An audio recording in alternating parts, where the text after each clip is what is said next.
Nu er vi lige stoppet her ved den her sø, smider vi den her flaske whisky her. Den er bag ved den her stup. Når vi kommer her om 10 dage og sidder her og nyder et glas whisky, så har vi fuldført missionen med at krydse Kodiak Island. Nu flyver vi op i bjergene og bliver sat af cirka 70 km herfra, og så går vi herned. Lad os komme afsted.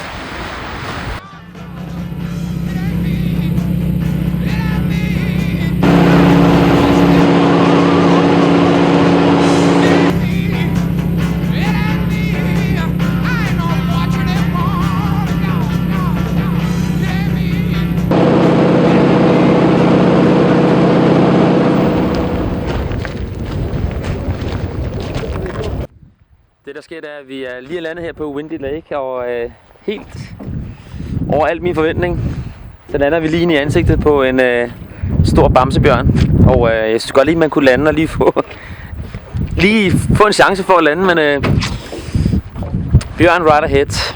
Jeg er lidt sådan, det er en god fornemmelse her, den må vi lige smage på. Jeg tror, vi skal lige ned sidde ned. Det tror jeg er en meget god idé. Det tror jeg er en rigtig god idé. Ja, okay, men jeg havde bare ikke regnet med, at vi skulle stige ud og flyde lige ind i hovedet på en bjørn. Jeg havde regnet med, at vi skulle gå lidt og så se nogle bjørne eller noget. Jeg havde ikke regnet med, at den ville være lige her, den første, med det samme.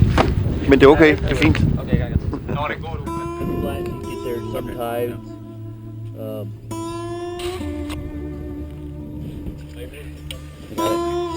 Ja, okay.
Så er vi på dag 2. Fra at vi går og kigger ud i det helt åbne terræn, så er vi kommet ind i det tætte nu. Og i dag der skal vi ned til en større flod hernede, igennem det her tæt, nærmest jungleagtigt. Og det bliver en sindssygt hård dag det her. Men vi klarer den, og så skal vi op over et pas og ud på et kæmpe plateau og så ned mod søen. Men det bliver en hård dag.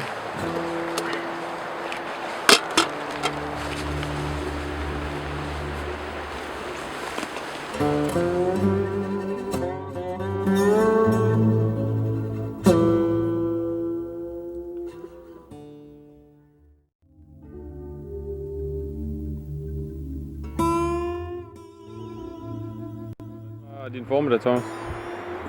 Hård. Sindssygt hård. Jeg har aldrig nogensinde i hele mit liv ude for noget lignende.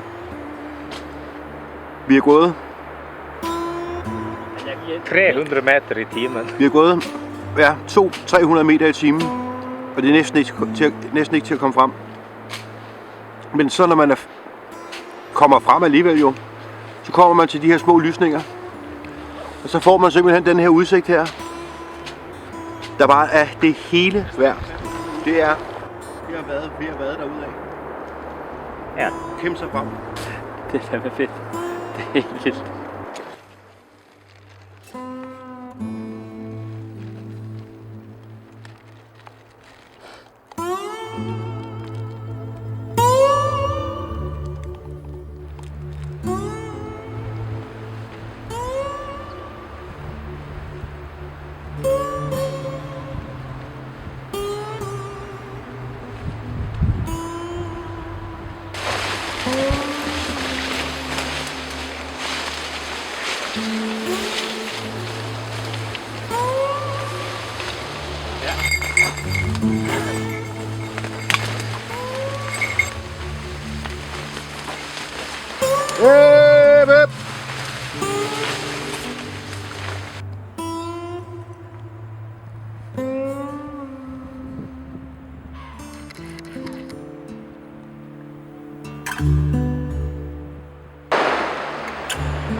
Det tog fandme også hårdt.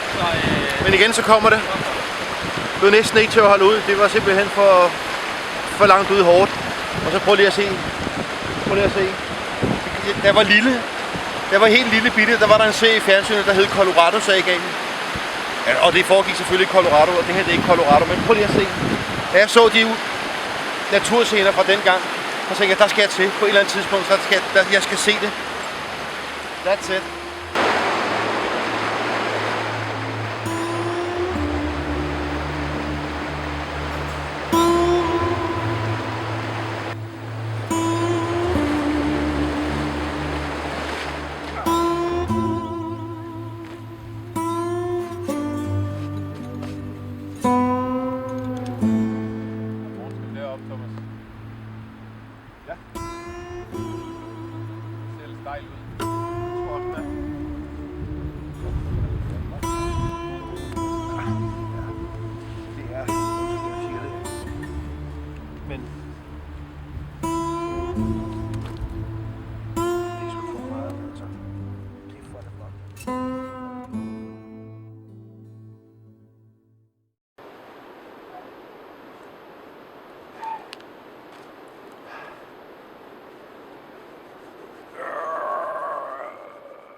Yeah!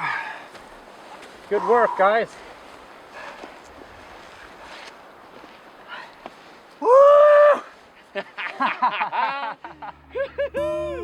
Godt have haft et friskbagt brød med. Ja? Ja. Jeg tror ikke lige at snakke om de der forbandede vildmarksture, jeg laver hele tiden. Hvor mange kilometer er det? Der er 25.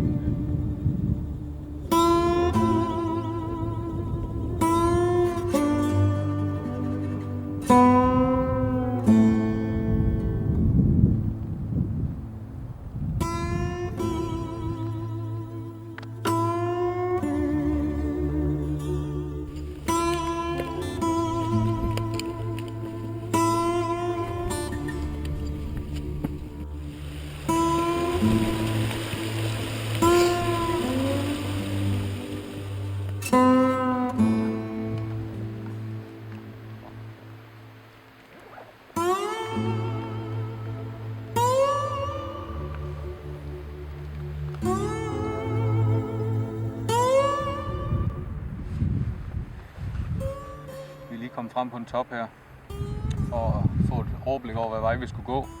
Jeg får øje på en bjørn, der går hernede. Den er helt lys, og det er ret tydeligt, at det er en hunbjørn. Det kan man se ved, at den er lys, og den har en stor pukkel på ryggen.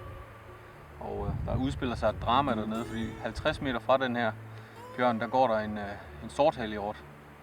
Og hvis de to de møder hinanden, så kan det godt komme til, at bjørnen den tager sorthalehjorten. Så vi sidder og følger det her drama.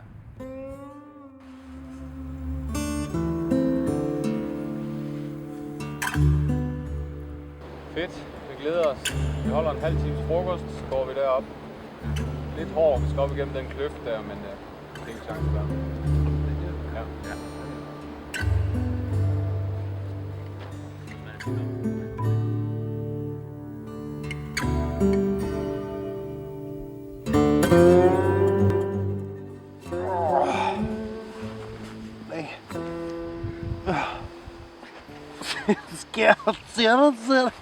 Nej, hvor er det klamt. Ui. Hvordan har fødderne det? Fødderne har det fint. De er bare pissevåde, det har de været lige til kl. 9 morges. Men det er okay. De er ikke faldet fra hinanden. Nu skal de bare have noget brint, så det lige kan tørre lidt, og så kan jeg få et par varme sokker på. Eller hvad hedder det, tørre sokker på, og så skal alting nok blive godt igen. Det er jeg sikker på. Men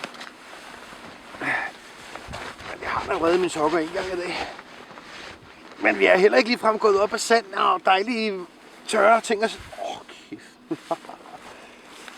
Så vi har jo gået rundt i vand hele dagen jo. Vi er lige kommet frem. Her er vi ved at krydse et pas, der jeg kigger ned til vores venstre side. Og så går der en monster brunbjørn hernede. Går ned ved den store sø, lige bag ved den store sø, der går den. Vi sidder heroppe i sikker afstand og kan sidde og betragte den. Fascinerende syn.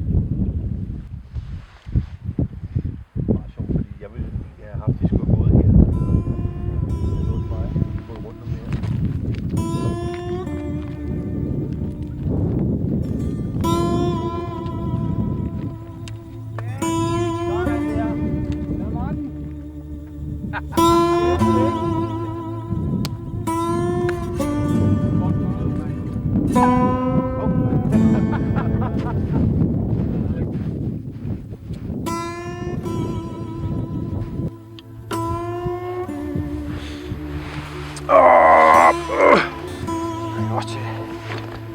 Som Andreas siger, lige at få sækken af lidt.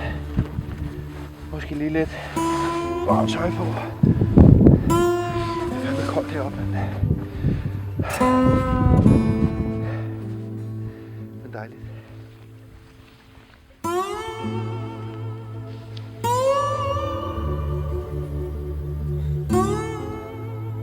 Og så i København, så var der jo bymælk. Det er op. I nat, jeg har sovet helvedes. Jeg har sovet helt vildt dårligt. Jeg har stort set ikke sovet. Men så vågner man til det her blå himmel, men næsten blå himmel. Og det er på Kodiak, og det bliver en fantastisk dag. Vi skal ned til søen, og så skal vi finde ud af, hvordan vi kommer over til hytten. Og kan få fat i vores whisky og have det rigtig godt. Så humøret er højt, og moralen er rigtig god. Også selvom jeg har sovet af helvede, det kan jeg godt fortælle. Men det er okay. Det er okay ikke at sove særlig godt, når det er sådan et sted her, man vågner op til. Det kan jeg godt fortælle. Så jeg glæder mig til i dag. Jeg glæder mig rigtig meget. Det bliver en super dag. Humøret er højt, moralen er god.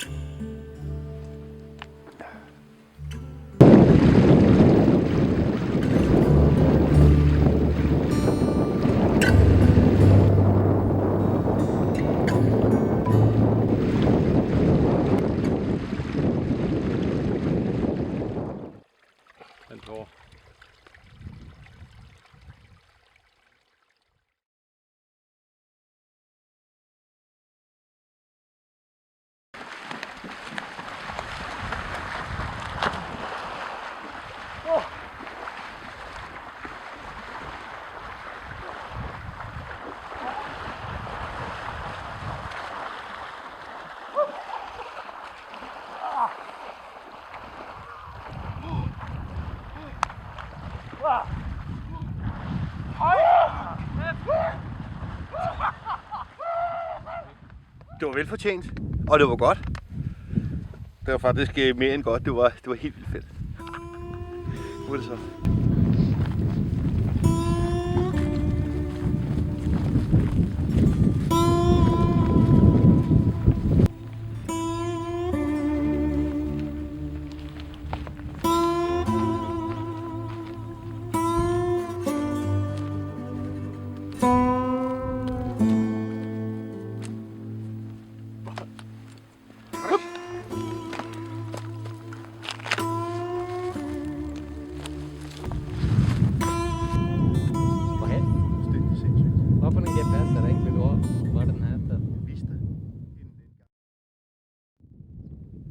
Sidste dag. Sidste dag. Det er lidt umodigt et eller andet sted. Kunne egentlig godt have blevet heroppe, hvis jeg skal være helt ærlig. Sovet helt fantastisk i nat. Hvad var det, der skete i går aftes? Jamen altså i går aftes, så sidder vi bare og sluder om fiskekvoter. Og hvad vi nu ellers skal finde på at snakke om. Og pludselig så bliver der sagt bjørn. Og så er ikke noget med bjørnen 1000 meter eller bjørn 500 meter. Det var bare bjørn. Og så kommer de bare løvende. Lige heroppe. Lige så stille og roligt. Rigtig stor mor med 3 unger. Kommer de bare lundende nedad og stopper og rejser sig lidt op på bagbenene og kigger på os, mens vi bare sidder og bliver helt nærmest lamslået. Fuldstændig surrealistisk oplevelse. Altså, så kan man ikke blive mere et med naturen og helt fredeligt og helt roligt. Helt stille og roligt, altså. Super smukt. Det er noget af det største, jeg nogensinde har oplevet i hele mit liv. Det er fantastisk. fantastisk. Altså. Så det er sådan lidt, at hvis jeg skal ned til søen, og jeg ved ikke rigtigt, kunne sgu godt lige nappe nogle flere dage heroppe. Det skal selvfølgelig også blive godt at komme ned, men ja, det er sådan lidt ambivalent. Sådan lidt, hvordan har man det? Men en fantastisk dag. Det starter lidt med at regne lidt. Solen kommer frem, brænder igennem skyerne, begynder at tørre vores ting. Det er lunt og dejligt. Jeg er lige ved op og kigge ud over kanten, og bjørnene står dernede ved floden og spiser. Ja, man får nærmest en lille klump i halsen. Altså. Det er helt fantastisk. Hvad står der?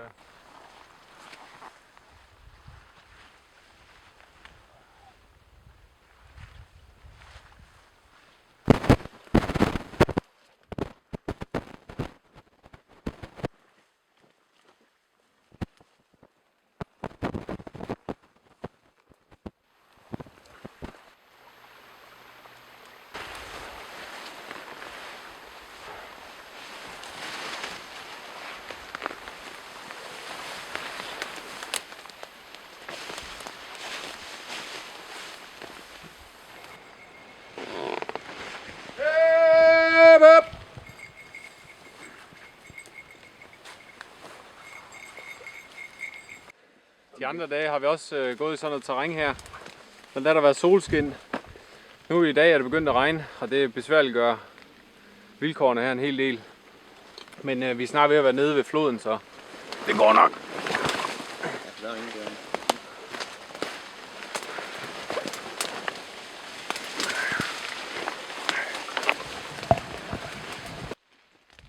Togen ned derfra. Og det er bare lige godt ned. Det var pisse godt, vi gik ned. Det var godt som pis. Ja, det giver jo ikke rigtig nogen mening med. Har jeg fortalt, at de er giftige, dem der? Der er slået i hele ansigtet.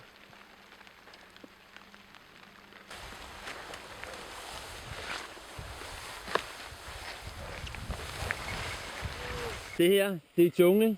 Det er hele dagen. Det er besværligt. Det er fuld hammer. Det er fremad. Det er Kodiak Island. Jeg elsker det! Kom nu! Ja!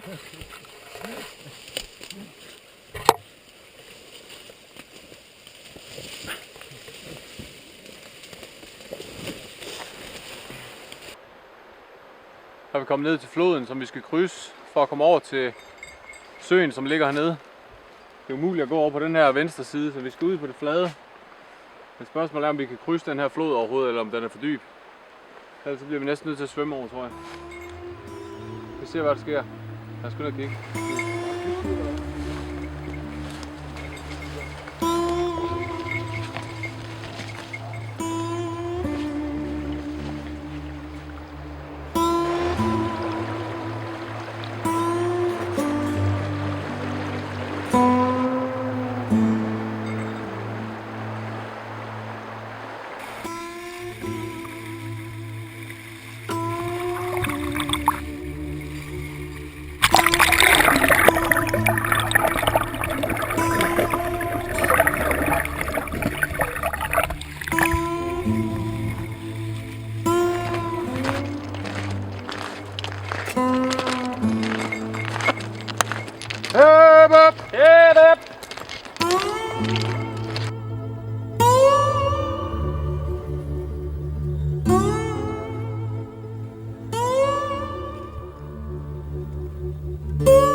en fin laks. Ja. Det må jeg sige.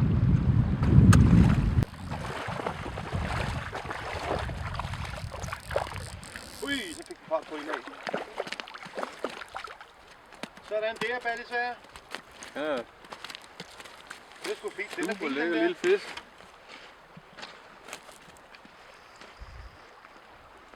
Haha.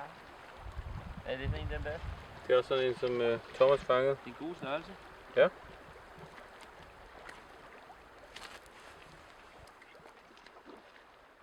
Vad heter den? Dolly Vardon.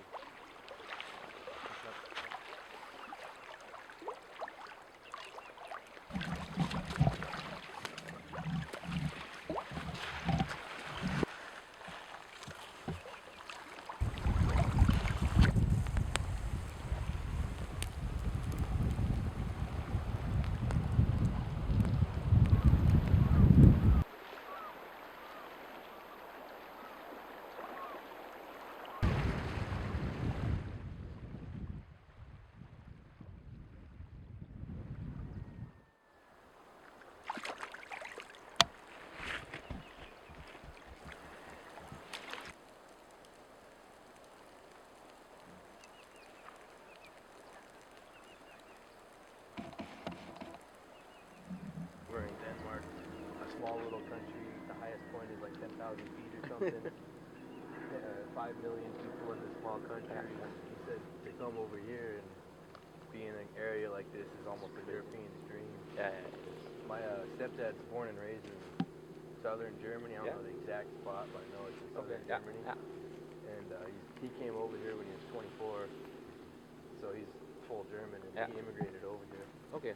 And we went hunting a couple years ago, and we walked up on this mountain, and there was probably like a good 10 minutes where he was just sitting there like, wow.